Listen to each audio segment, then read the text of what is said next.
Pemirsa kantos Rahina Somo tanggal 17 Desember war sekali tali selikur. Wilangan kasus COVID-19 ring Bali kaunengin mawawah. Dincap jening saihang ring Rahina sedurung nyane inggih punika kantos petang diri. Asapudika taler kepanggih gatra becik wilangan pasien padam ring Bali nenten mawawah. Sampun tigang Rahina Bali nenten nguningayang pasien padam. Lianan punika Bali taler nguningayang pawawah pasien kena wilangan ipun langkungin kuentenan kasus anyar.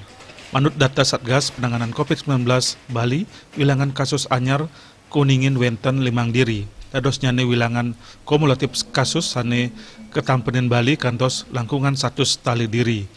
Pawawahan kasus kauningin rauh saking kalih kabupaten kota inggih punika Denpasar petang diri miwah adiri saking Karangasem. Raris Papitu Kabupaten melaporkan sane nenten nguningayang penincapan kasus inggih punika Jembrana, Tabanan, Badung, Gianyar, Bangli, Klungkung, miwah Buleleng. Ini wilangan kumulatif pasien padem wenten langkungan petang tali diri. Inggian petang tali nanggu seket diri, WNI miwah 6 diri WNA. Pasien kena taler kauningin mawawah kantos kutus diri. Raris kauningin wilangan sane sampun kena kumulatif ipun sampun langkungan 100 tali diri.